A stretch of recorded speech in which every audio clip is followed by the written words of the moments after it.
everybody. Welcome back to another episode of the Silver Liming. I'm happy to be here to share these stories with you about others who have gone through Lyme and tick-borne illness and come out for it better on the other end. A lot of us who experience it maybe have a long-term relationship with it, unfortunately, and it can be very consuming to the soul and a very difficult thing to get through. And so I just again want to have these stories available for people to listen to who are needing a little bit of a boost or encouragement when they're maybe stuck or in one of the darkest places of their healing journey. And I do want you all to think about that when we're choosing the words to describe our experience with any illness, really. We want to often think about it as a healing process, not as something where we're sick. And just framing our perspective differently in looking at it as we're healing, as opposed to being sick all the time. And that can be enough to shift the body more in the direction of where we want it to go. Because again, mind goes where energy flows, or energy flows where mind goes. I always get that one confused from yoga, but the idea is where our mind is spent is where our energy is going to go. And we want to put it into more of an elevated state to really help yourself to begin or enhance the healing experience of what you're going through. So don't give up. I have this little thing here with me from Padre Pio. If you're not familiar with him, he's a saint of healing, and I keep it here at my computer. But always remember, pray, hope, and don't worry. Lyme disease and tick-borne illness can be, again, pretty treacherous, and it does impact, 400 to 600,000 people a year in our country alone.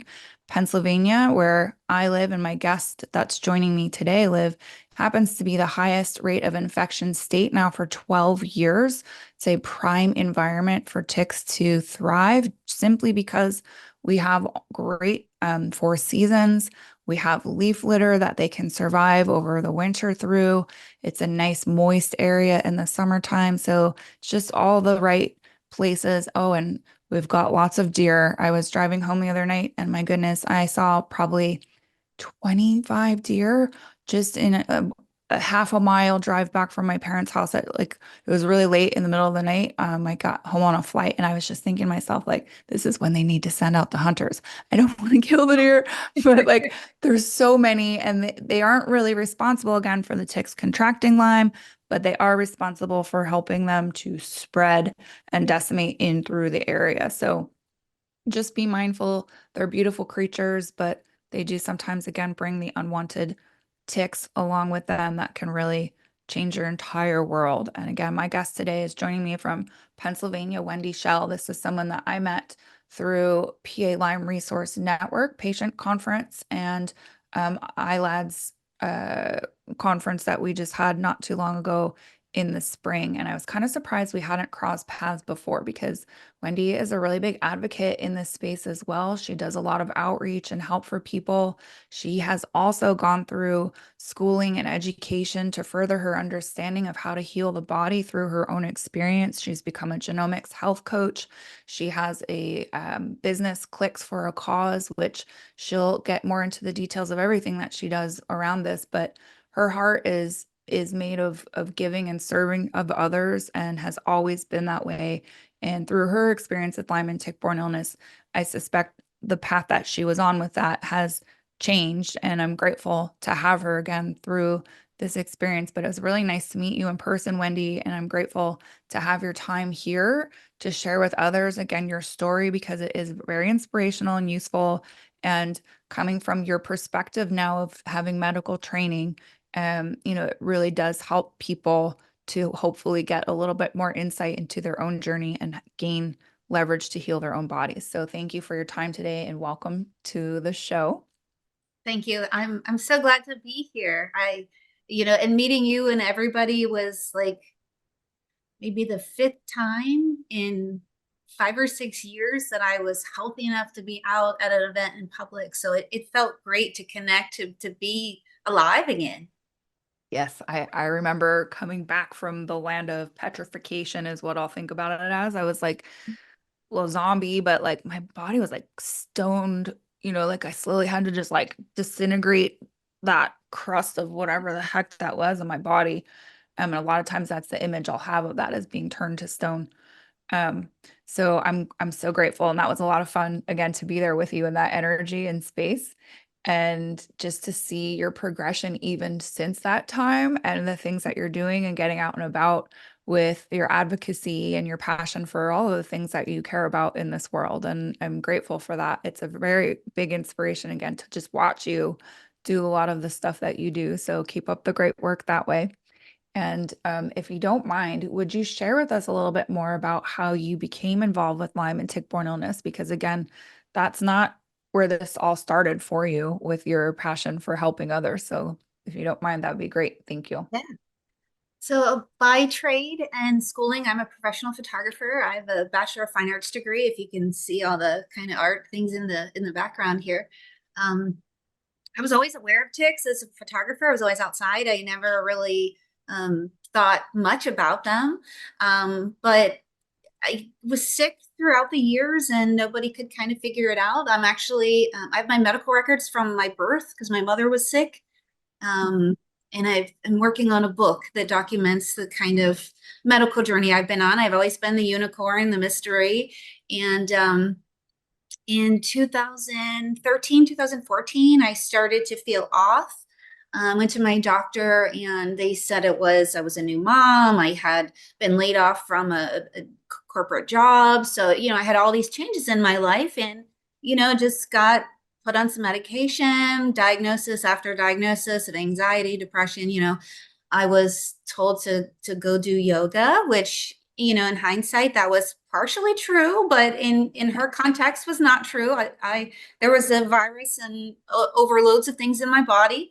Um, but I started to look at Lyme disease as an option is okay, well, the area I lived in then in 2016, we had pulled, 20, 30 off of our dogs. So we knew there was ticks, but at the time I didn't know to test them. I didn't know that they carried all these different diseases. I just was trying to figure out why, and your definition of feeling for stone, I love it. Like I was a photographer. I was active. I was moving. I was up and I was down, and then I physically couldn't move. And then the fibromyalgia diagnosis came, and then the arthritis diagnosis came. But I was like, well, why? Like my brain's wired that way. I wanted to know why.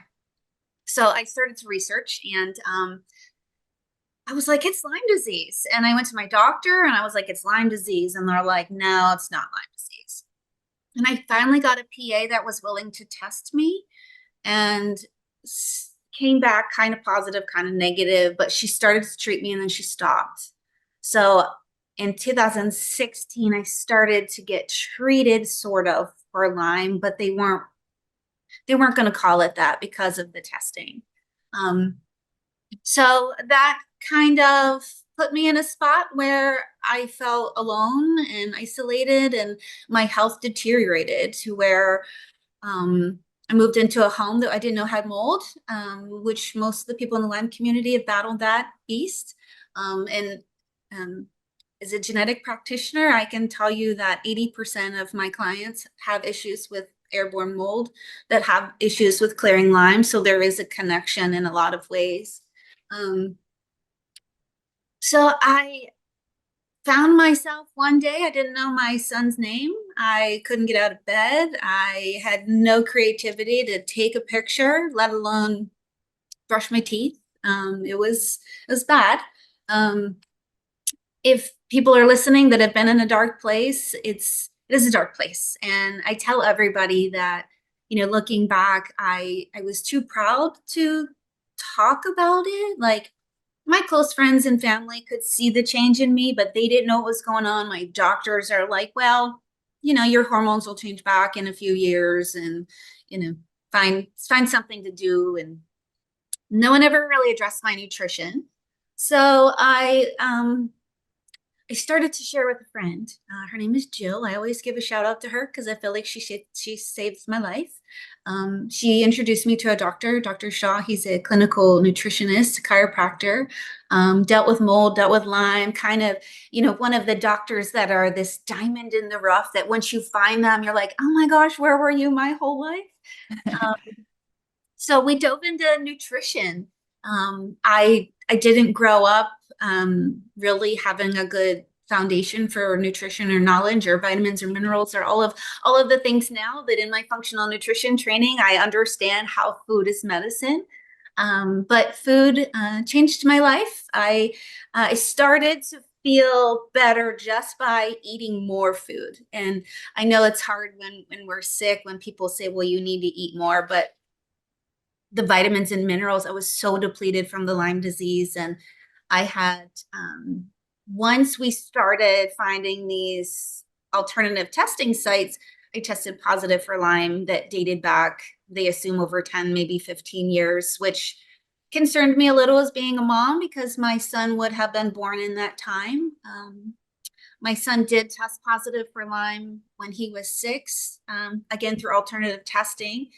And I'll talk a little bit more about genetics for testing because that was ultimately where my hangup was, is that nobody could confirm through testing. And then Dr. Shaw confirmed without testing. And then we were really able to pick apart the illness, working on the viral overload and the parasites and like, all of the things that our bodies get overloaded with. But yoga did come back up, right? Because we need to go into our whole body. And, after Dr. Shaw helped me, I did really well. And then I got a new tick bite gardening and being out in life again. And I was so happy. I was so happy that I had a rash. Now it was my entire back. So there was no doubt about it that my body was in a healthier state to respond. So with that treatment, my son was still dealing with his Lyme. So we went to a different doctor, Dr. Erickson, and we all started to get treated for Lyme, which, I will share, I'm in the process of doing training for ticks. And if you pull a tick off of you, most people, don't think about saving it or sending it in. And in Pennsylvania, we do research on the ticks. There's legislation that helps pay for that to happen, and different groups that help put that through. So test your tick so you know whether, it's one disease or 6 diseases, or what you possibly could be against, because you can treat more efficiently and faster. And so, my Lyme journey went with, undiagnosed for so long to having these kind of long-term things. And then, I got it again, but I had this power and this knowledge. Like, I'm like, I don't need my doctor to tell me. I know this is Lyme. I know how to treat it. And then I had a car accident that kind of put me back. But I felt amazing. I felt the best I felt in years. And through food, through nutrition, through chiropractic care, through acupuncture, I found this whole new world of alternative healing that, I always had went to a chiropractor my whole life, but these other things like an infrared sauna, I don't methylate well. I don't detox well. So I invested in the sauna. I just moved to this really awesome apartment. So I'm actually going to pick my sauna back up from my friend who I let borrow it in the meantime. Oh, Um, cool. so then, I live near a cracker plant and a nuclear power plant, and it's just, this is where I live right now. So but I have all these tools now. I can go in the sauna and I can, do some cleanses and do these things for, our whole body health. And after the second infection, COVID came and my doctor wasn't available to me.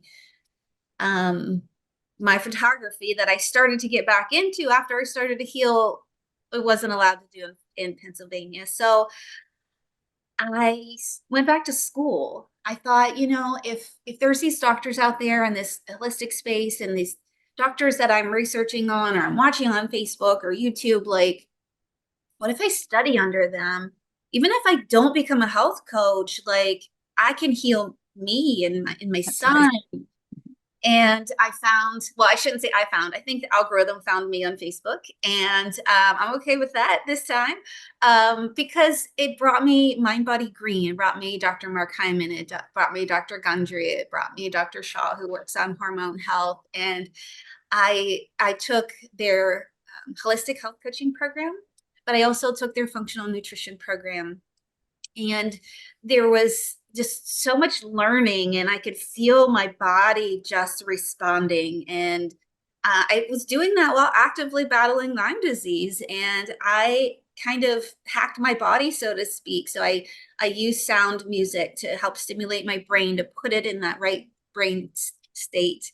I made sure I had proper nutrition in the morning to have my brain ready. So, and then as I learned, I'm like, well, I'm not quite there. Not quite there. So I had genetic testing in the past. Unfortunately, my there's some family history of heart attacks and family history of some child illnesses. So I had genetic testing, and through Lyme, we discovered that I have a connective tissue disorder. I'm hypermobile, so I'm very flexible, and I have collagen issues. And the Lyme kind of made all of that come to the forefront and make itself known. So I had some genetic testing, and I was like, well, yeah, but why? So that root cause, that connective piece, my brain wasn't okay with the top level. I'm sorry, we don't have testing. You can be on pain medication. And I said, well, I'm sorry, I don't respond well to pain medicine. I don't want to do that. So I found Dr. Ben Lynch's book, Dirty Genes, and I was like, all right, let's read about genetics. I have nothing but time. When my body felt like stone, my brain was on overload. So I would sit in a sauna and I would write or I would speak into my phone. And so I try to take advantage of that. And I understand there's people listening that probably don't, they can't, right? It's body and mind at the same time, or but and I was in that space for a while, but I when I felt isolated, it wasn't that I didn't have people asking about me or knowing that I was battling. It was just that I realized one day that the only person going to save me was me. And I don't know how to explain that in a way, but I always say once you don't understand Lyme until you get it, and then you get it, and then you really get it. And then but people that have had Lyme understand what that means, because like your brain goes through these changes and your body goes through these changes. And at one point, I have a viral video on Facebook that hit 500,000 because I had tremors, like full body, and like it just hijacks you. And I was like, okay, well, why am I still not better? And I decided that, okay, these are the things that my body can remember. And Dr. Erickson said, when you really remember a lot of this stuff? And I'm like, yeah, you know what I do. So I found a company called Self Decode, and I had already had I had 23andMe done for some family history, a little bit of information, but I kind of sat on it because one, I didn't understand it, and two, I didn't have any time. But once I started to get into it, I was like, well, this is cool. This is fascinating. And I had heard about the MTHFR, but I was like, there's so many more pathways and so many more systems. So today now I'm a genetic practitioner. I went through some more schooling. I work in the remote clinic for the DNA company. I'm not a practitioner for them. I'm actually a consultant for them. So that way it leaves my space open to do some personal where I can analyze your genetics. So if you've had other reports or Dr. Ben Lynch's reports, I can analyze and interpret, like, all right, maybe you shouldn't have oxalates or certain type of food sensitivities that, most doctors don't test for. And the space that I've been able to create myself, I was a professional photographer. I was working with nonprofits and supporting, photographing 5Ks on Saturday and photographing family portraits for holiday. And so, now I help people understand their genetics to know if they can break down the pharmaceuticals, or if they should do herbal routes, or, look into alternative therapies. And then I'm like, okay, well, but there's other things in our system that are broken. Like, I had a diagnosis, 23 diagnoses at one point, and I didn't qualify for disability, even though my doctor said I was disabled. So now I've kind of got into this space of lobbying and legislation and looking at, okay, well, what support do we have? Because the day I was diagnosed, I cried and I said, they I felt like they were leaving me to die. And I know it wasn't their fault. I know they didn't know. I know there's all of these pieces and things that have to come together for things, for God's plan to happen. Yes. And but there's these hangups along the way that now, I was helping, I helped raise $25,000 for, some nonprofits in Pittsburgh, which felt really huge to me. But now, I sat on the appropriation hearings last February and testified in front of Congress about my story on Lyme disease. And, we're getting money for tick education. We're getting money for educating doctors and on a federal level.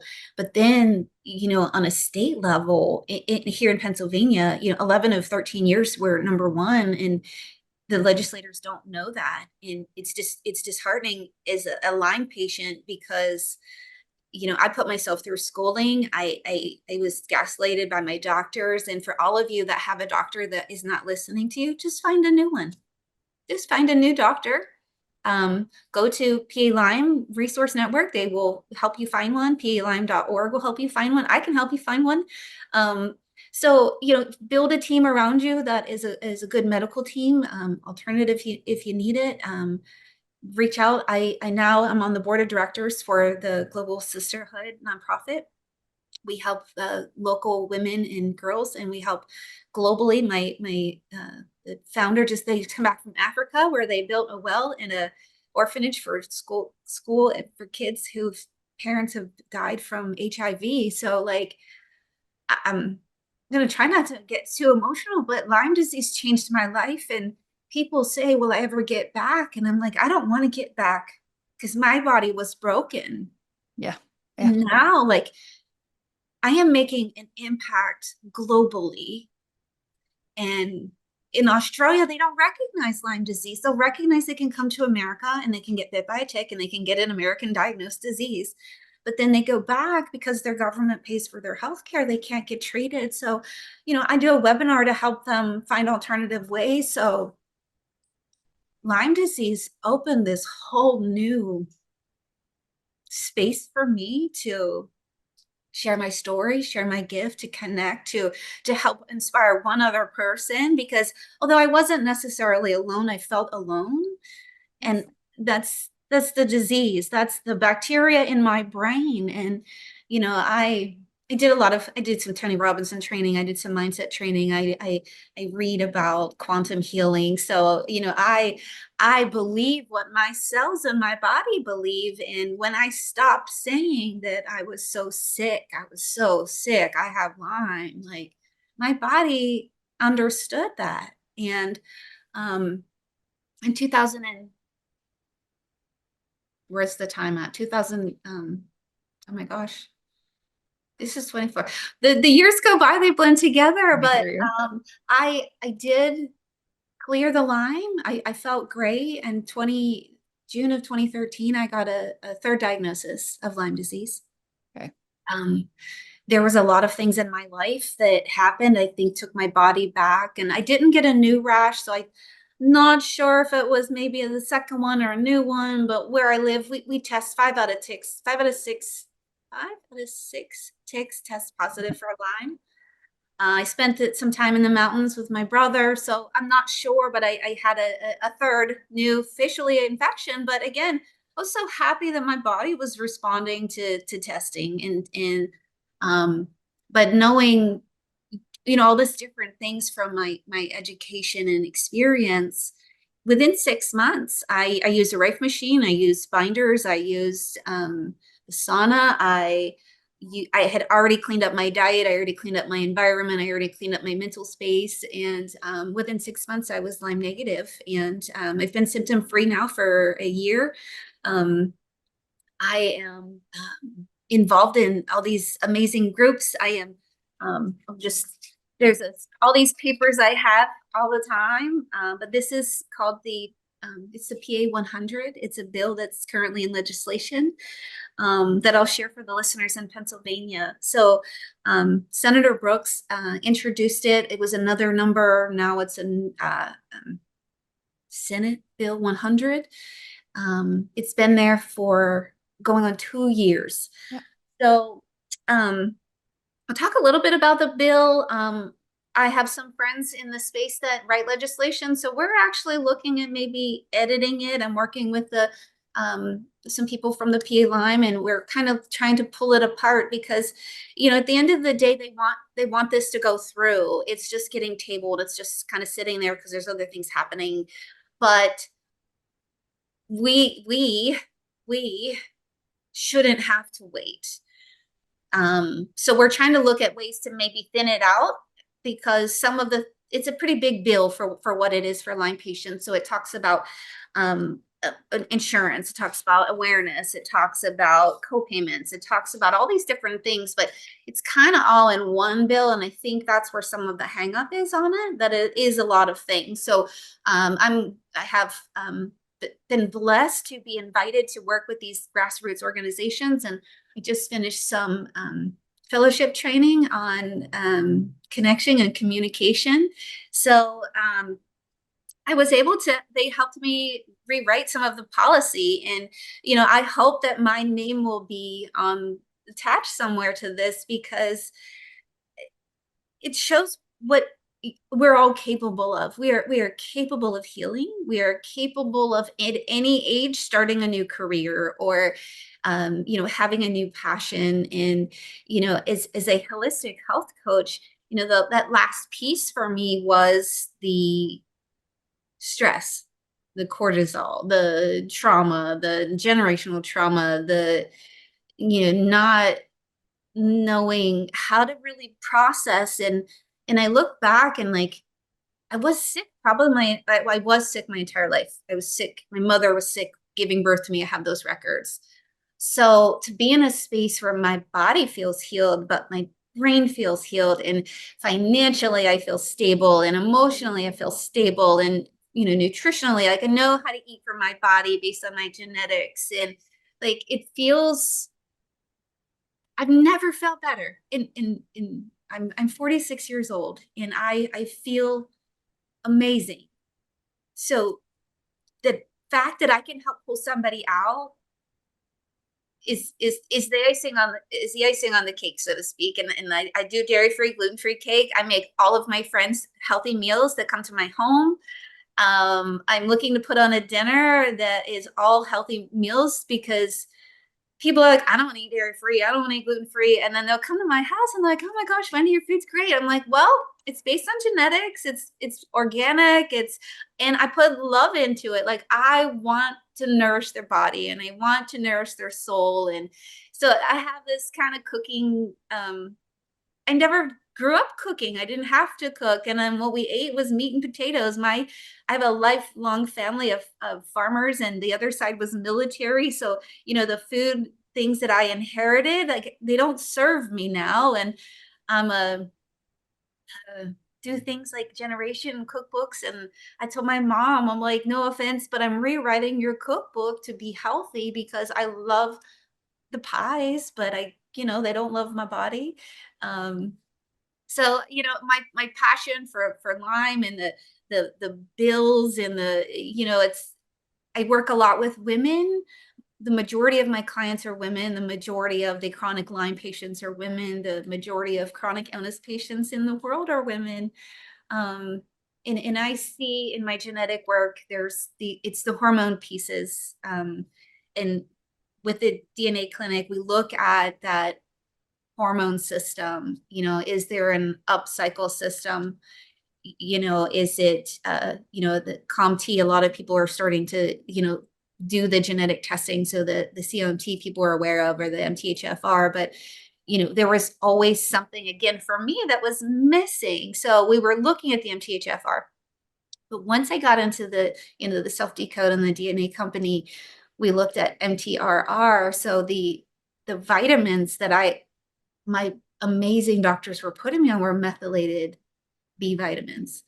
My body doesn't break down methylated B vitamins. So at first, my body was like, yes, this is what we needed our whole life. I have this rare anemia and I needed all these different B vitamins, but the methylated part, my body's broken on that side of it. So it built up. So I go through these waves and these crashes. And I teach women now to journal those and to track those, because that's the missing piece, is those spaces. So I now have, I take Ben Lynch's methyl-free B vitamin, but I have a custom genetic supplement because my body lacks certain things and certain amino acids. And now we can have a custom supplement. So my body feels balanced, from a nutrition standpoint, from a supplement standpoint, from a, I said in a meeting that I felt like I was serving from an empty cup. And, one of the beautiful women in the nonprofit, she's like, she's a Reverend Eddie. She said, Wendy, don't ever say that. Your cup is always refilled, and you are always filling it up to always serve others. And, I didn't realize how much that I kind of beat myself up a lot, because, when you're sick, you think, oh, I wish I was better. I feel like I could heal. And, you're doing all these things right. And, for me, it was these little genetic things that, nobody's looking at, but the science is there, the data's there. And, I understand it's not for everybody. There's so much information out there, though. Like, had I known, like I've had surgeries, my first surgery at 7 years old, I had organs removed in my 20s. And, now I can track all that back to, I had an oxalate. I have a severe oxalate sensitivity. So my paleo diet helped because I stopped with the junk food. I stopped with the fast food, but then I overloaded with spinach. So then, that stone was breaking, but I was still, my muscles didn't work, and I was still tight, and it was still, well, maybe this is just how your body is after Lyme. Maybe this is how your body is after surgeries. Maybe this is just who you are now. And, I didn't accept that. And, we found it was oxalates. I pulled the oxalates out. I switched, I do arugula, which is so amazing and tasteful. I make arugula salad for everybody that comes to my house and picnics. I introduce them to these new foods that, like, if your body doesn't like feel good when you eat, that's your body telling you don't eat it. It's not serving you. And so now I do arugula rather than spinach. And I'm still getting all the nutrients that I need, and I'm getting extra nutrients that I need. And I'm not, I don't have stomach issues. I don't have IBS anymore. I don't have reflux anymore. I had surgery. I had reflux so bad. I had my gallbladder removed. I had so many issues that now, knowing they were from food. And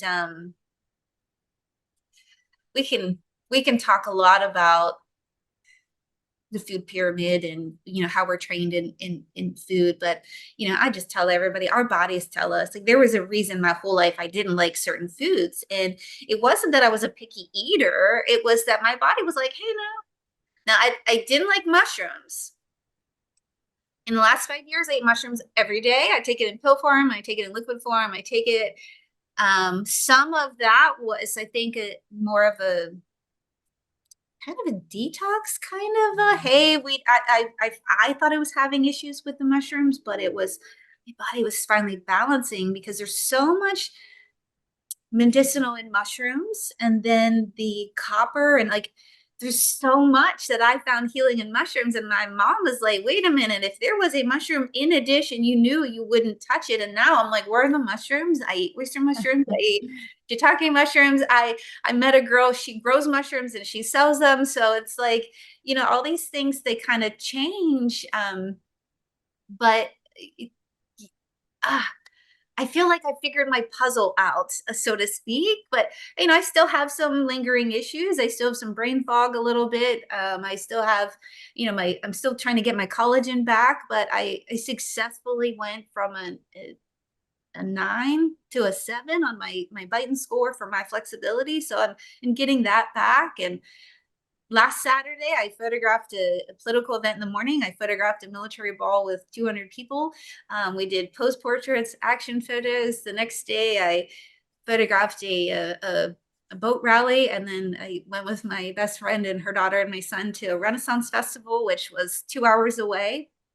When 4 years ago, I couldn't drive to the grocery store. So I I tell everybody, like, you have to have hope and support, and if people aren't supporting you, take it upon yourself to ask for support, ask for help, do that for yourself. People knew I was sick, but they didn't know how sick I was because I kept that to myself. And some of it was pride, some of it was ego, some of it was I didn't know what to say, some of it was that I was told there's no way after your treatment you're still sick. I was told that by people. And you know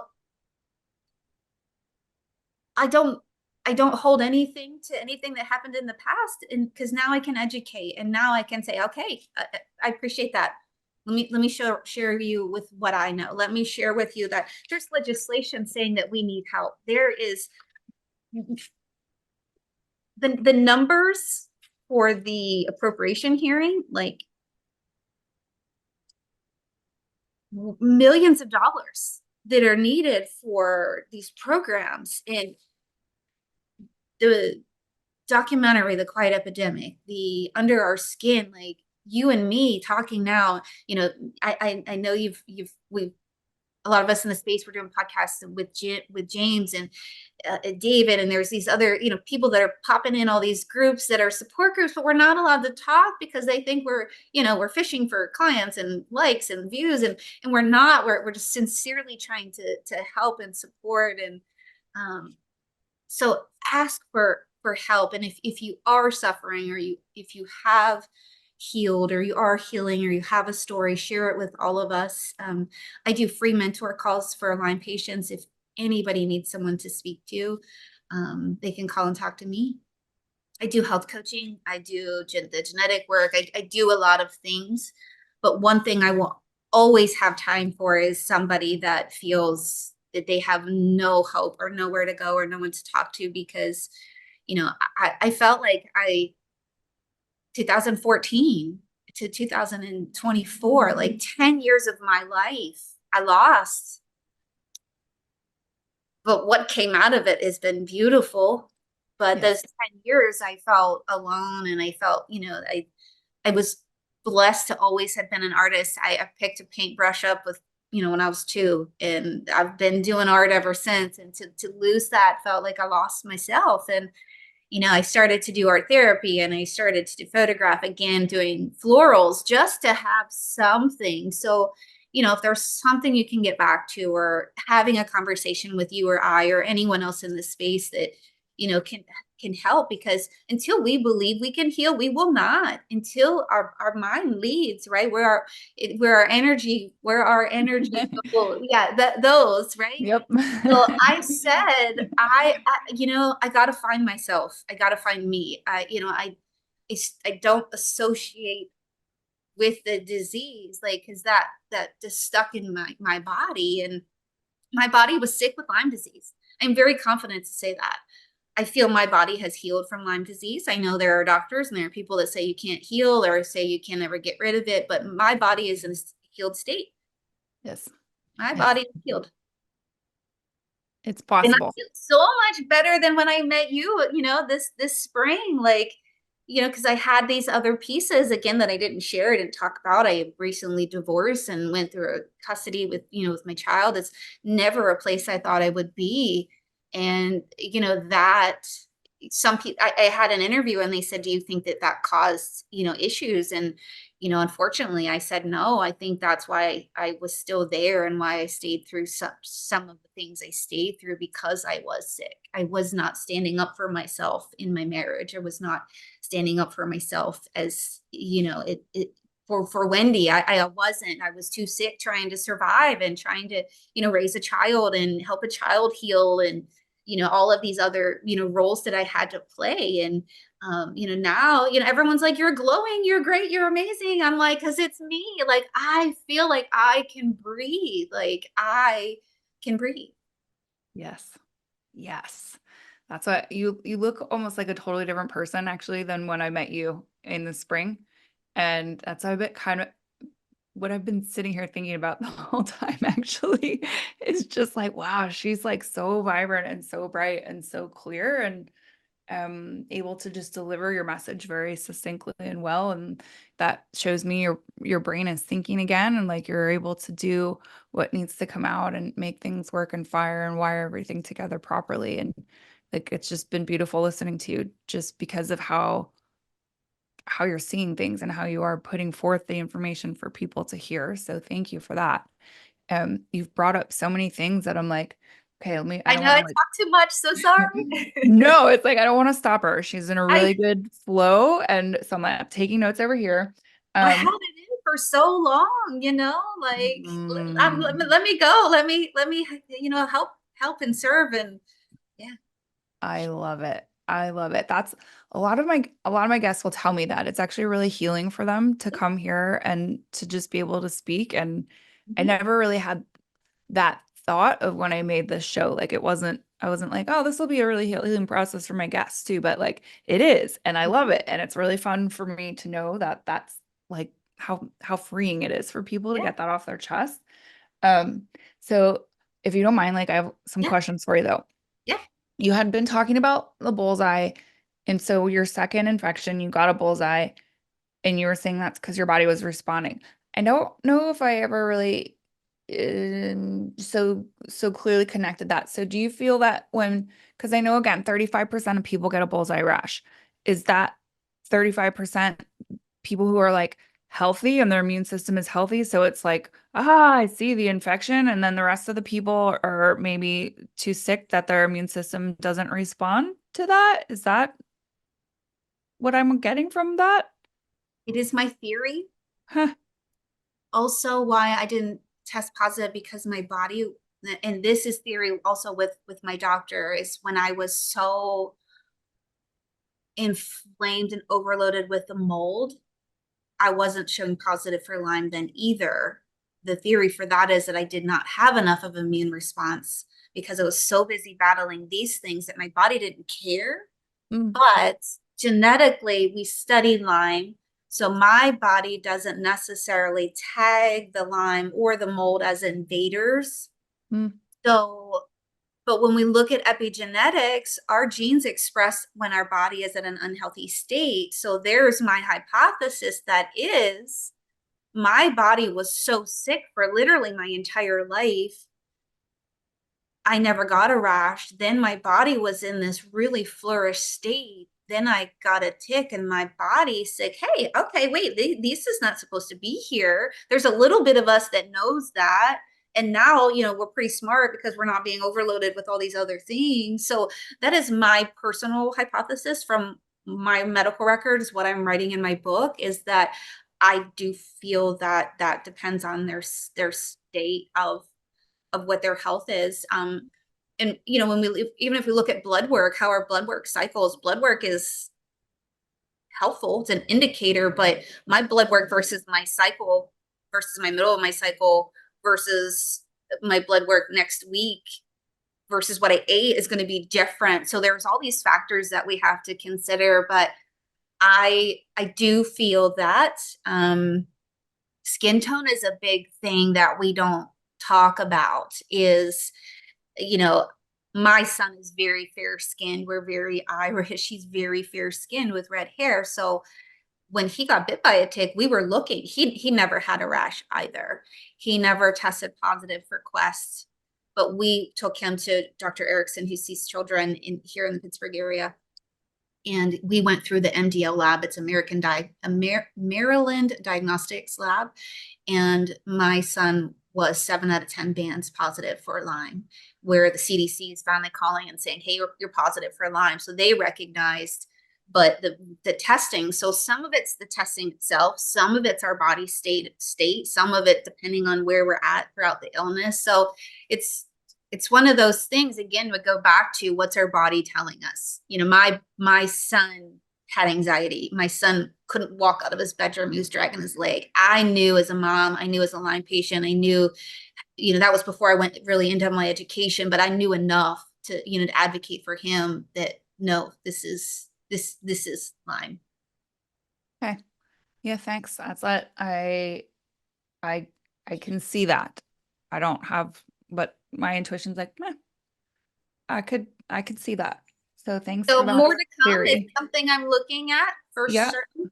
Mhm. Yeah, I appreciate the theory and the thought on that because it otherwise, it doesn't quite make sense otherwise why some people do, some people don't. But that, Well, and I know there's ties into inflammatory, there's ties into allergies. Like I'm a I'm a connector. yep, My brain works that way. yep, I love it. I do. I've, you know, kindergarten, I came home, I was, which book can I read next, Mom? You know, yes, I've always been that way. yes. So I can see there's a hormone piece. I can see there's a methylation piece. There's a mold piece. So there are certain genetic things that connect. And maybe there's a part in there. Maybe it's that, you know, inflammatory piece. But it is interesting. And, you know, the rash is, again, something I didn't have at first, but that second time, man, yes, I got treated. I got quick antibiotics, and, you know, I knew my body didn't respond well to antibiotics, but I thought I was in enough of a healing state to handle it. I wasn't. I had to stop them. But yeah, the rash is something we talk about in the tick training, is that, you know, if you, when you remove the tick, you want to circle it so you can see if you do get a rash in that spot, but you can get a rash in another spot. You can get a, you know, rash in the Multiple different side of rashes. your body, multiple. Yeah. And I feel, you know, growing up in the 80s, I kind of feel like ringworm at my swimming pool might have been a Lyme rash. And, you know, and I remember in fourth grade, they gave me glasses for a short period of time. And I think, man, maybe that was that. Huh. I lived on 3 acres in a town of 10 houses in acres. So, yeah, it's interesting when, you know, we kind of think back and look at, you know, different parts. But again, that's our body giving us a signal. Yeah, yeah. Fascinating. Very, very fascinating. You're making me think about, not to be, but like I had glasses for a short period of time in fourth grade. And I was like, I willed myself to heal my eyes. Like I was like, I'm not wearing these things, but it's kind of strange. Like I don't need them now. I Yeah. have perfect vision, but like you're just making me think about some stuff. Yeah. Um, okay. So then another thing that you keep mentioning, and it's kind of just coincidental timing in a sense. My cousin was just talking to me about this literally yesterday, but oxalates, right? So my mom's got allergies to that. My cousin has allergies to that. So she was struggling with things like turmeric and ashwagandha, I think, just because they were activating that. And she's trying to explain to me that estrogen, uh, what else did she say? Estrogen, oxalates or what, and something else all travel the same pathways through the body. So I was like, okay, interesting. Do you know, does that, It's a new study for me. uh, There is, there's a group called the Wizards of Ox. If you YouTube them, okay. you can find them on Facebook. Hmm. So in other countries, there's also Elliot Overton. Some people know him out of the UK. And then there's a woman, and for the life of me, I can see her name in my brain, but it's not coming out of my mouth. So they study oxalates, and they determine that the oxalates are bad for humans. So some of them think that they're bad for all of us because of the breakdown. But that's, again, in that nutrition space. Some people are plants, some people are not. But genetically, we can see that. So um, oxalates, it's my last piece. So yes, there's a hormone piece, there's a calcium piece, there's a vitamin C piece. So again, those healing things that we need, short doses could be good, but for some of us build up. So I was on turmeric for a really long time, and it helped my inflammation, but now I'm to that point where it's not helping the inflammation. It would build up as inflammation.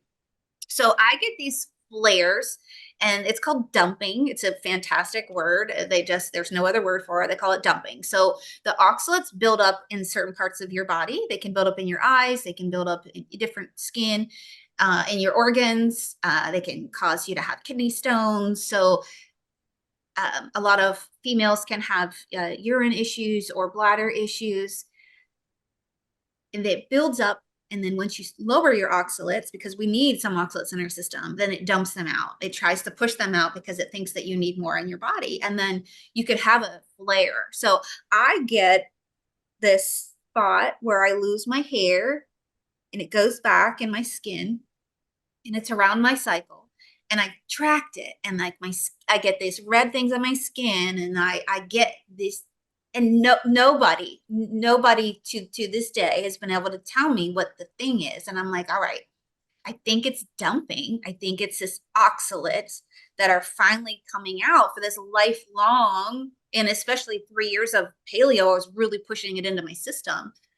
And I think that's why when people say I look different, I think it's all of these things that have been built up in my body. I'm really have been pushing them out for the last few years in healing, but really more so in this last year. So my hair is different. Yeah. My when that dumping happens, my hair looks red. So my other theory is it's copper. I have this copper zinc issue genetically, and hair mineral test to confirm. And so there's this copper zinc. So there's something that's coming out of my body that literally changes the texture of my hair, which is usually zinc. The color, I'll get this gray hair, but it's not like, when your roots come in, it's a little, like it's like 2 inches, like noticeably, like my nails just shoot out. So it's this something that we're still trying to kind of figure out. But we're looking at it as it's either oxalates or it's a mineral thing. But it's I like to be the unicorn. I like to figure it out. But then again, I don't like when my hair's itchy and my hair's falling out. But we're so close to figuring it out, and this piece started in 2019. 2019 was when I put on a paleo diet. So that's where I'm like, this has to be this oxalate thing, because I didn't have this part my whole life. I had my stomach issues my whole life. I had reflux after certain foods my whole life. So I can see going back, yeah, the spinach salads made me sick. I can see that now. But this other piece, I think it's still part of the oxalates building up. So that also makes me think, okay, maybe is that the glasses? Was that a buildup, in your eyes? And they can test for that. So I was tested for Wilson's disease, which is a copper, where copper can settle in your system, in your eyes, and in your body. And so you can go to an eye doctor and they can test you for Wilson's disease to see if you have a copper overload just by looking at your eyes. And my eyes changed. So I've been photographing as a photographer, documenting since 2018 the changes of physically of my body, of my eyes, of my hair. That's I cool.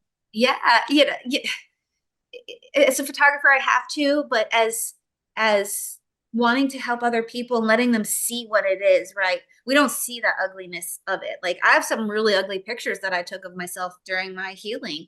And I'm going to be in a docu-series to talk about Lyme through the Global Sisterhood, and I'm going to be sharing as much as I can. I'm starting my own podcast to kind of share, because I know there's someone out there that is like, that is what I look like yesterday, and how do I get out of it? And then, if I'm that spark, or if I'm that light, then everything that I had to go through was worth what I went through. And Right.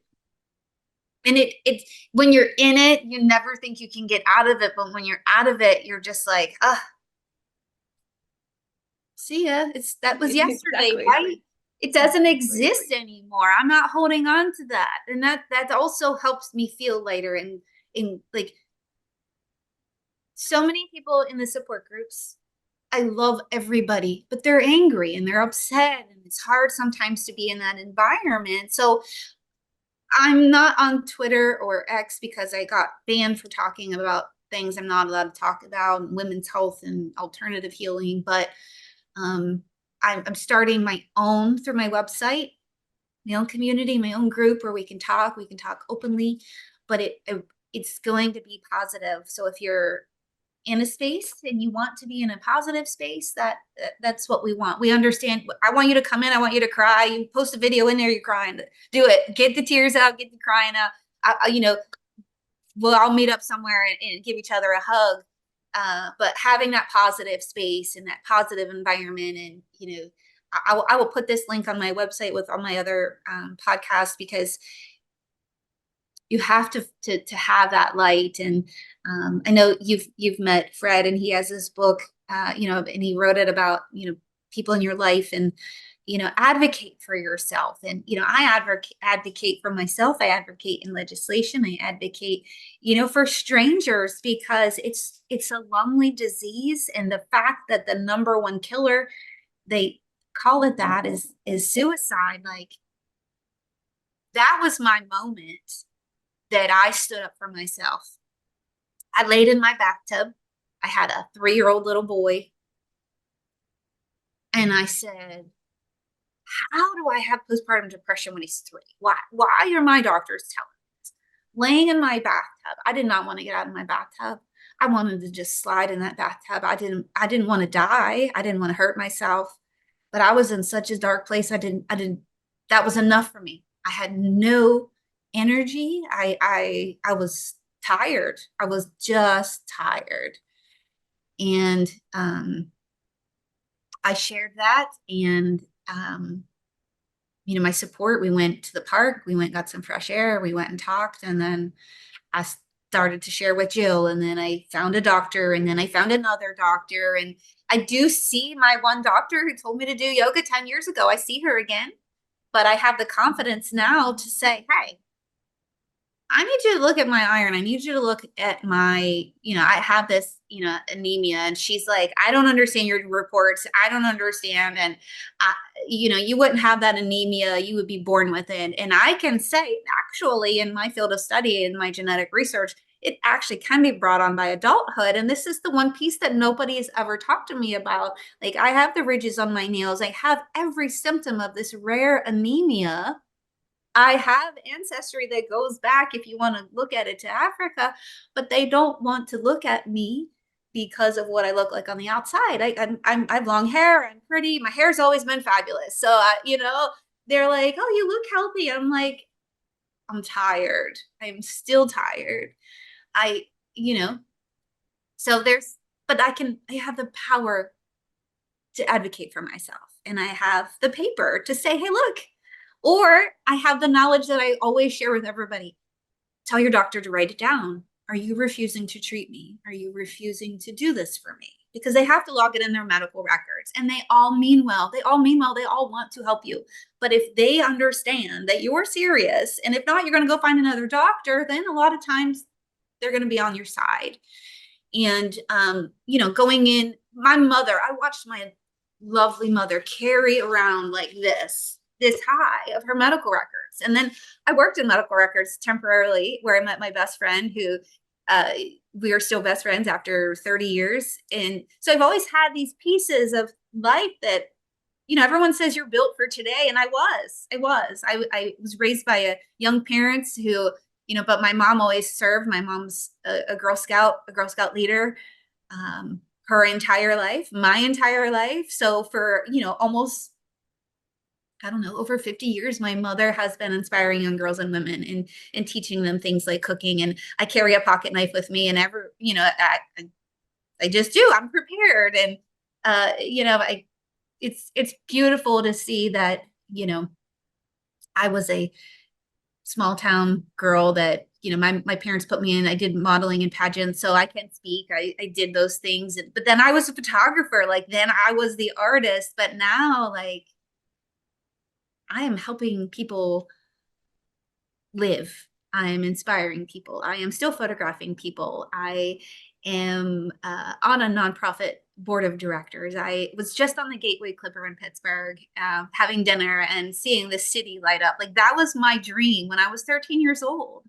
And I probably had Lyme disease when I was 13 years old. When I look at my health and the struggles that I've had, my mom is still probably has Lyme disease. Her doctors are finally testing her, but she's not testing.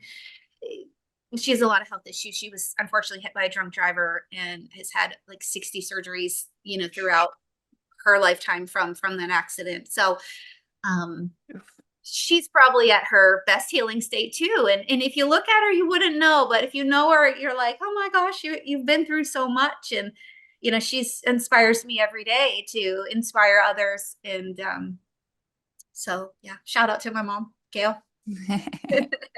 Hi, Gail. I hope you're healing up well and life is getting easier for you through that ordeal. My goodness. Well, and the thing is too, like, I'm glad your family told you, because I had to tell my mom. My mom didn't have genetic testing. I'm like, Mom, we got to change your diet. Like, I'm getting this from both of my parents. Like, it's that severe enough. We can't tell genetically which parent, but chances are, if you're in that high sensitivity, it's both of your parents. So, again, when I'm at family dinners, I'm substituting meals in because they might not want to change, but I can substitute in, and they're like, oh, this is really delicious. Maybe you'll bring that next time. And we're all working on it. But Surprise. yeah, Yeah. we'll talk offline about oxalates, because it can make or break. I mean, I'm proof of that. Like, Yes. changing, that was, I have all these little nuances of my health, but that was a big thing. And that is one thing I always look at first with clients. I can run thousands of reports, genetic reports, but I look at environmental sensitivities, and then I look at food sensitivity. So, you know, they test for dairy. The casein, my son has a casein sensitivity. It's not in my genetics, so that we know that's in his father's side. It makes a lot of sense of some of their things that they deal with, and their arthritis and other things. Casein's linked to a lot of ADHD and different things. So for him, that was such a huge thing. We had testing done, but no one ever tested for that. So, he's 13 now. Like, if I was 13 and I knew that I shouldn't eat certain things, like, man, the trajectory of my life. I'm glad my life is where it is, but I'm thankful that I have that for him. And through the DNA company, we can test children, and a lot of the autism is symptomatic from root cause bigger issue. And whether you need medication or not need medication, we can look at, okay, how's your liver break it down? How's your kidney break it down? Let's fine tune that medical path.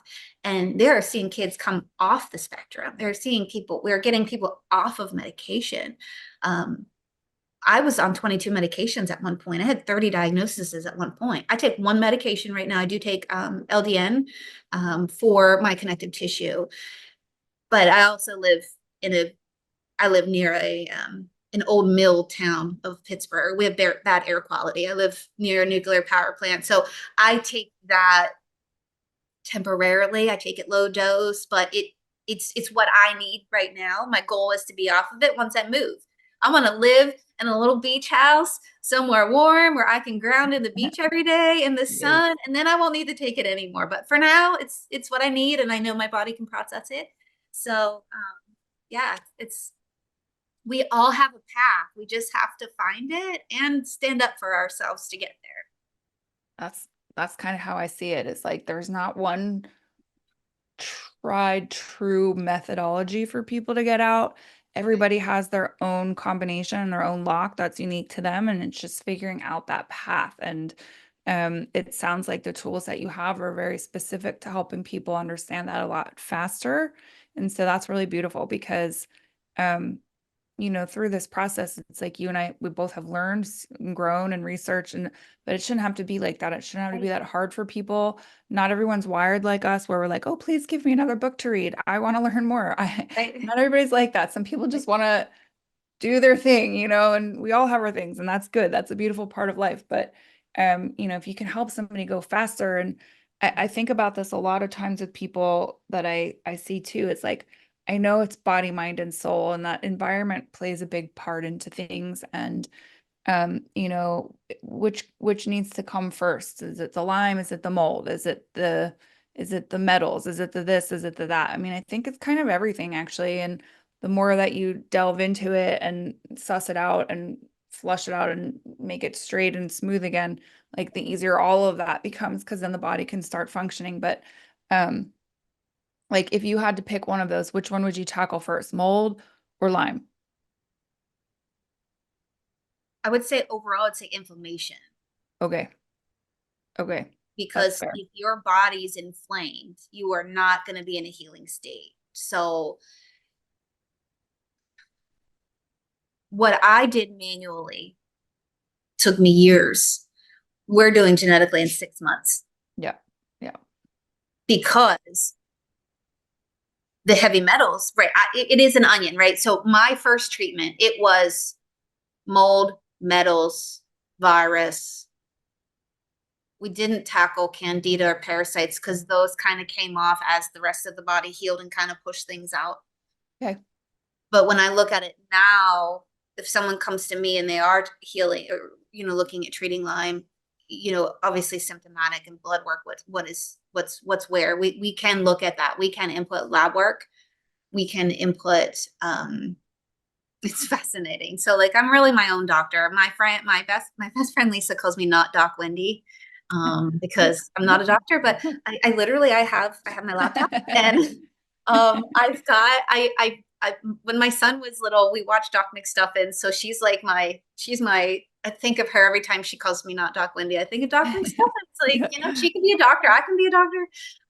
I could go back to school because of all of the schooling I have, I could come back in 18 months and, get some letters to my name, and I am eligible to be board certified. So in the spring, I will be a national medical board certified health coach. Good Um, job, Wendy. it feels great to do that, but I can look at my own genetic database. I can put my lab work in, and my AI says, Wendy, you need to tackle this first, and then I go in and I tackle that first. So the capabilities that are out there, like I feel like everybody should know all this information, and I feel bad because I have these people that I talk to. I'm like, hey, look, it's not that expensive either. We will be doing a free webinar for Lyme patients to introduce them to what we have going on. I Perfect. I have a free already did talk about genetics on my website they could look at. But everyone has a different path, but the MTRR for me, that was my methylated bees messing me up. That was where I hold on to metals. So I had silver poisoning. When did I have that testing? 2022. Silver. I'm a photographer. I grew up in a dark room with chemicals with silver. I had silver in my body 25 years later because my body doesn't detox. I had aluminum poisoning. I had lead poisoning. So for me, yeah, we knew we had some metals and we treated some metals, but had I had that genetic test first, we would have been like, okay, this is the B vitamin we need. We need to detox your metals so your brain can work faster. If your brain can work faster, then guess what? Then your body can heal faster. Yeah. And then I also, because that car accident, I had to find a really amazing chiropractor that did a motion x-ray. So all of my stagnant testing said I had a herniated disc and a disc tear at C5, C6. What the motion x-ray showed was that when I turned my head, I had an impingement on my brainstem by C3 and C4 because of my instability from the collagen, from the Lyme, from that accident, all kind of rolling in together. So sometimes there's something else, right? So if we have to start at the top, right? Our brain's got to work, our spine's got to work. My chiropractor does a spinal scan, a thermal scan, so he can see where in my spine I'm off. And it's great because he knows exactly where to adjust my back. And I leave there a whole different person. And, I tell everybody, chiropractor is like getting your car aligned. We can't go without it. And your gas and your oil, that's your nutrition and your water.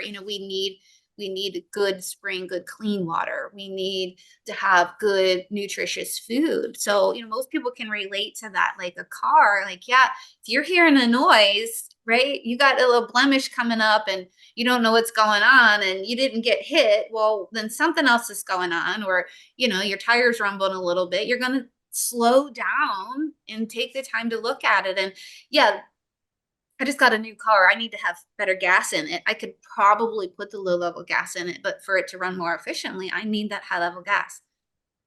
So that's just what I have to do. And then I work around that. I manage that, process. Same thing with your body. I need to eat organic. My body does not process out chemicals, does not process out, the additives. So I need to eat healthy.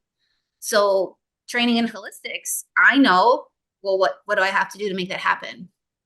Well, I have to have my finances in order. I have to meal plan. I have to know where I can get access to food. I can shop in 5 feet of my grocery store. I do not live in a food that has high access to healthy food. I can drive an hour. I have to drive an hour to get healthy food.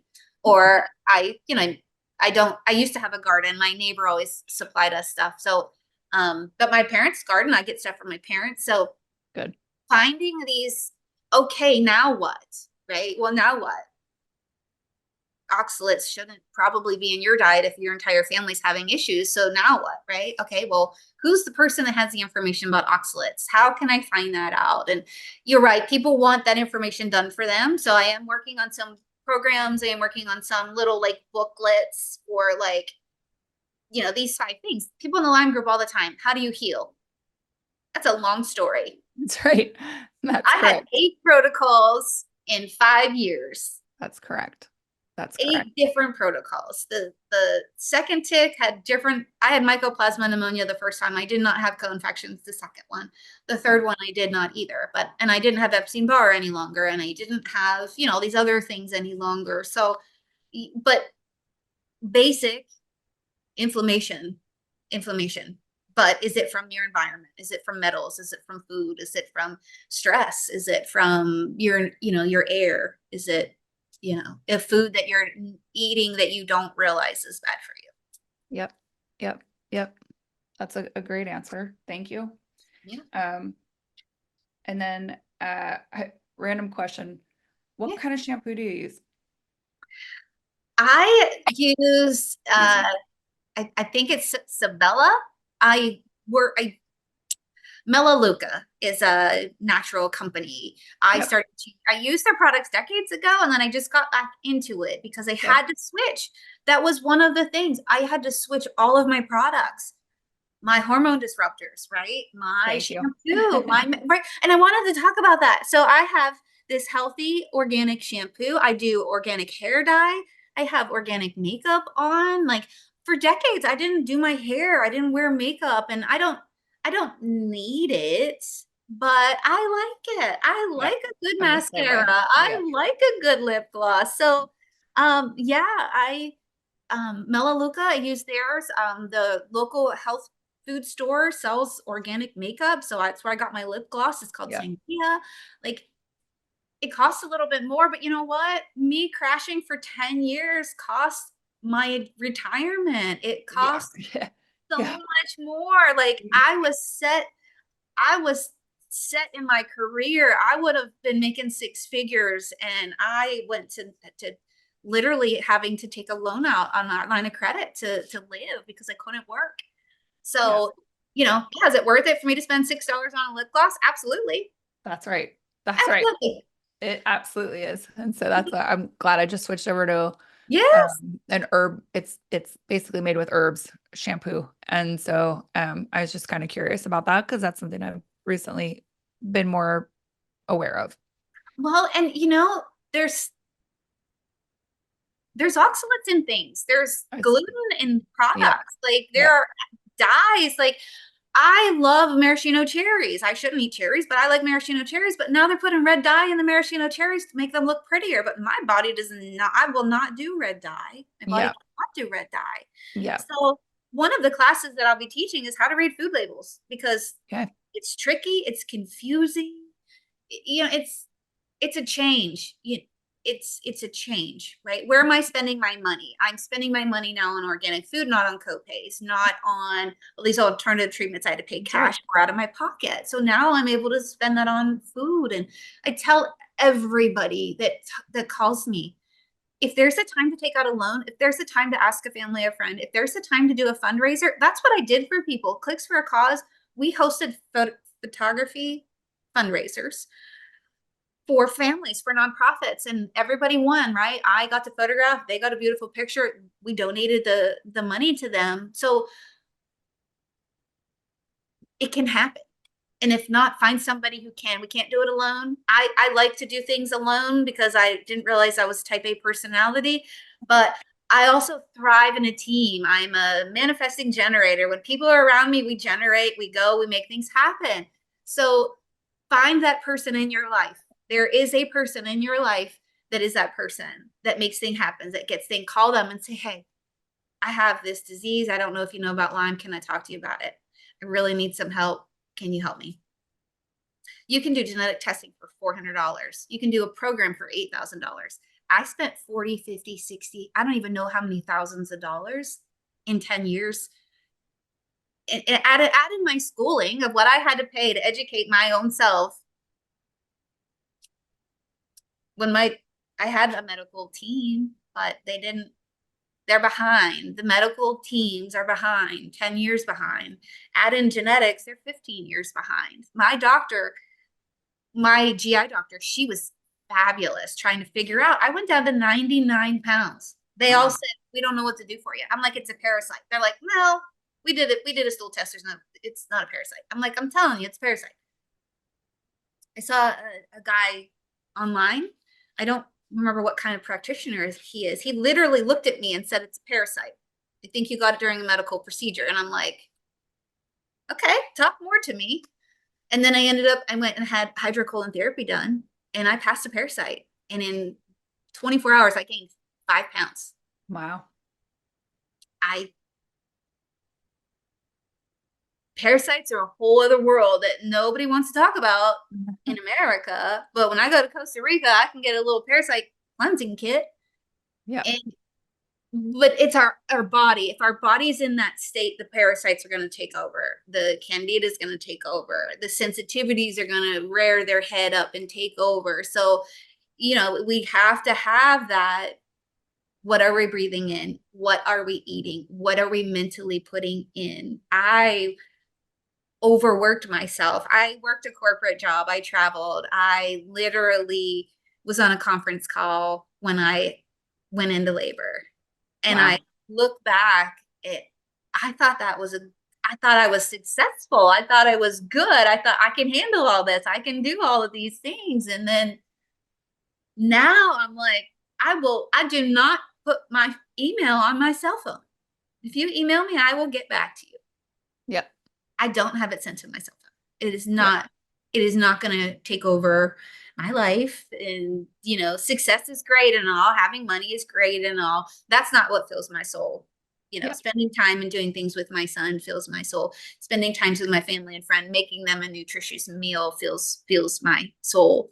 Yeah. And the genetic work and the other work, fills my bank account because I have bills to pay. Otherwise, I'd be at the beach house, in the sun, just enjoying life because like those of us on the other side, there are more days than I want to admit that I did not think I'd survive.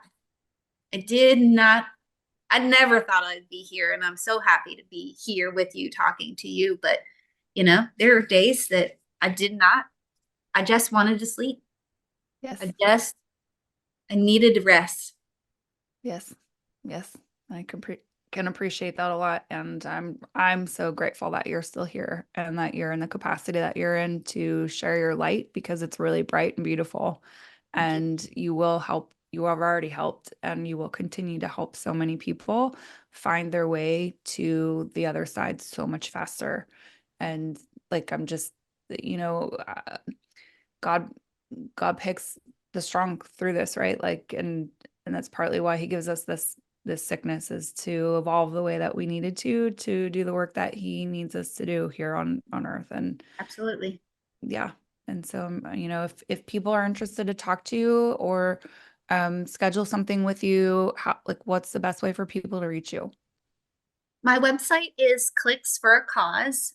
It's CLICKS, the number four, ACAUSE.com.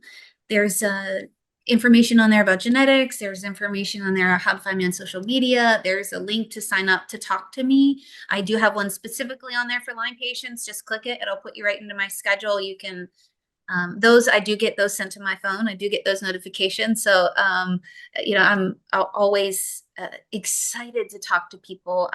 Reach out to me on social media. I am online. I'm under Wendy Jean. That is my middle Yes. name. Thanks. Wendy Jean that works in genetics. It's always fun to play on my name. Ah, I But love it. yeah, yeah. I Yeah. it any way I can support, even if it's not on my website or if you are also a practitioner and you want to work professionally together, reach out to me. I will be working with PA Lyme Resource Network a lot more. And I always say that. I always feel like I say those words incorrectly. So if I'm saying those backwards, that's just still part of where my brain's working on. You did it well. Okay, good. Yep. But we're looking to be able to present some of my research. I know that you know, John Hopkins and all these other places are doing all of these research, but I kind of feel like some of my stuff's even a step above theirs because yeah, they're working on all these pharmaceuticals, but I can tell you if those pharmaceuticals are going to work in your liver, and then if not, a different route or pulsing it. So that's what I pulse my supplements, I pulse my antibiotics. I have to pulse those things because of how my body works. So it's one of those things like, are they ready for me? Are they ready for this light? Because yeah, what you're doing is great, but one test, pharmacogenetic testing, if we could get our insurance companies to cover that, it would change the world for Lyme patients or anybody for that matter. Like we can test for cancer. We can genetically test for cancer. We have a liquid B test. We can test for a cancer cell in your body, and we can fine tune your cancer treatment. It's out there. The science and the data, it's available, and I know sometimes things feel expensive, and what's expensive to me may not be expensive to you, but if there's a time to find a way to get money or say, hey, Wendy, you know what? Come fly out to me and do a fundraiser for me. I love to travel. We'll make it happen. Like, we all want to see everybody healthy because that's the world you're right. God put us here for a reason to live here. We're supposed to live and flourish and thrive. Yes, very much so. I wholeheartedly believe that nobody's meant to be sick and ill and in dis-ease constantly. I always struggle lately with saying he is God.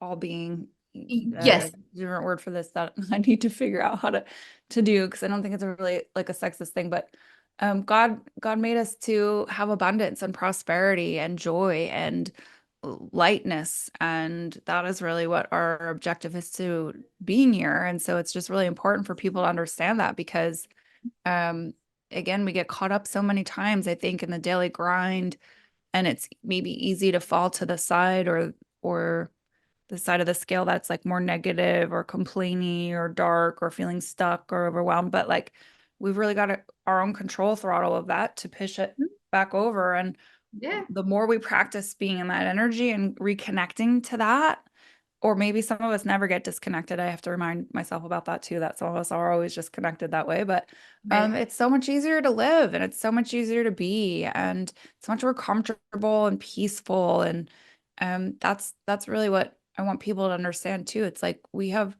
choice here, right? And that's one of the most beautiful things about being a human. We have choice and we can Yeah. choose to be more in alignment with divine energy and inspiration and light and abundance and um sattvic practices is what we would say in Ayurveda, like life-giving or enriched or enlightened energy versus like death, Right. darkness, and decay, right? Like, Right.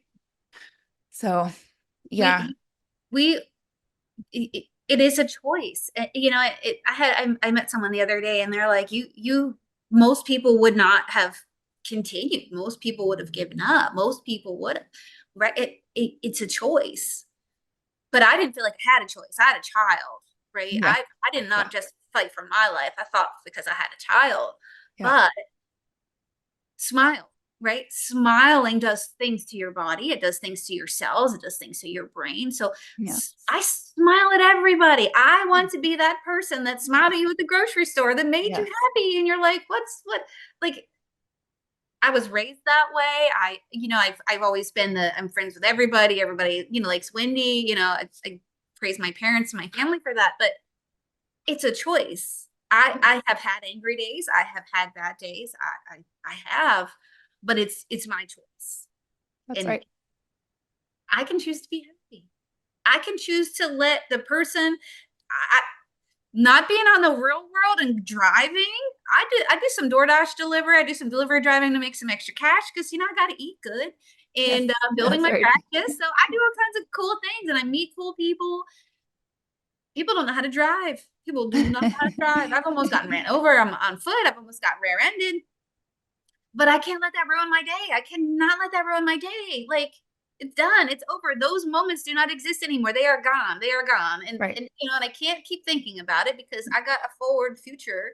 In the mind, you know, neuroplasticity, like the training that I've had on mind and training and rewiring your brain and like mantras and you know, I used to think those were kind of, I don't know what I thought.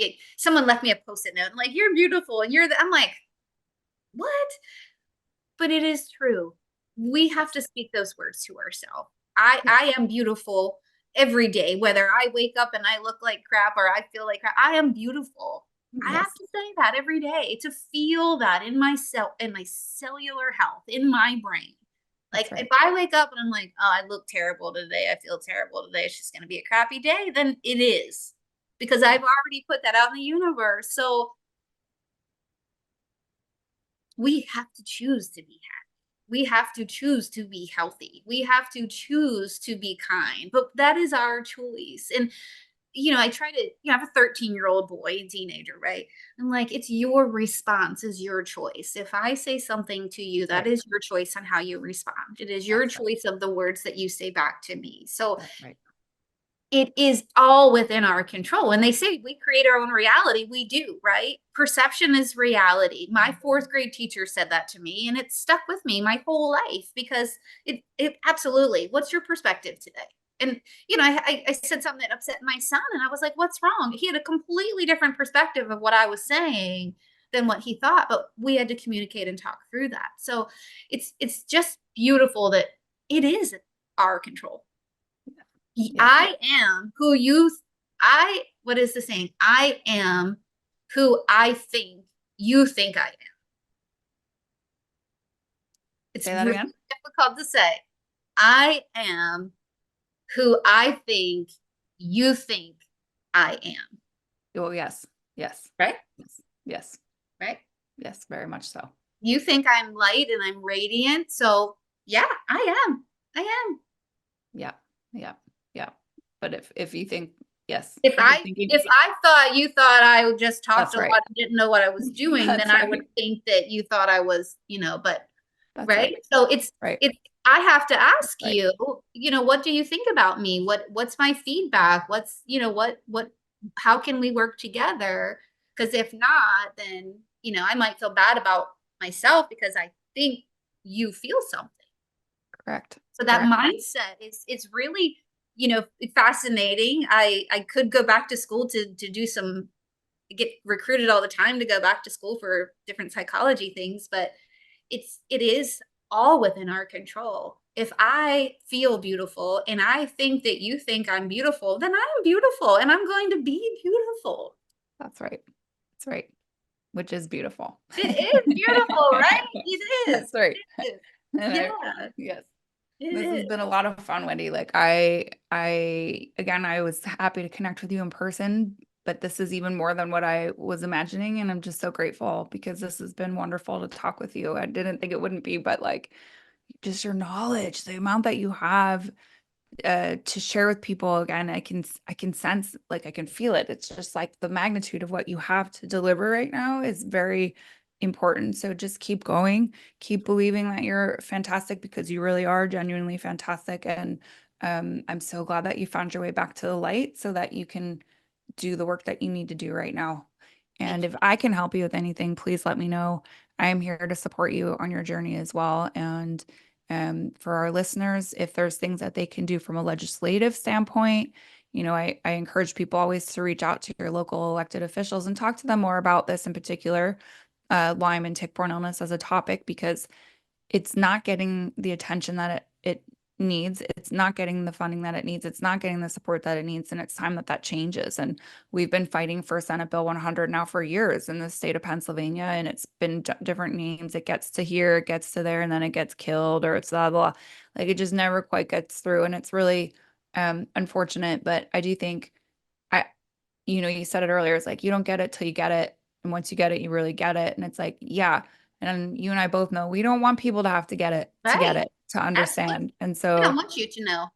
no, now's the time to reach out to your elected officials, let them know that this matters, especially if you're listening in the state of Pennsylvania. Senate Bill 100 is there to get passed, to get voted on. And It sounds like, again, you're kind of reconfiguring it, but they'll know what it is. And especially if you just start talking about Lyme and tick-borne illness and let them know that this matters. You don't want to have to get it to find out, oh, your insurance isn't going to cover long-term treatment for it, or you're going to go broke because you're paying all these alternative solutions, trying to figure out what's happening to your body or whatever else happens to people along the way. Let them know now. That's one of the biggest things that you could do to help, I'm sure, to support Wendy in her mission, to support me, to support, again, the 400 to 600,000 people a year who are infected alone in the United States, let alone worldwide. Again, it is in Australia, it is in every continent, unfortunately, on this globe, and it's just not quite there yet with the recognition that it deserves. And I look at so many people that I talk to and with their health and their bodies and the different surgeries that they've had and things that they've had removed or replaced or fixed. Mhm. And it all comes back to, maybe if they had gotten proper treatment for Lyme sooner, their body wouldn't have fallen apart so quickly or so much or so drastically that they need a hip replacement or a knee Mhm. replacement. It's Mhm. not really uh your body's not really deteriorating naturally on its own.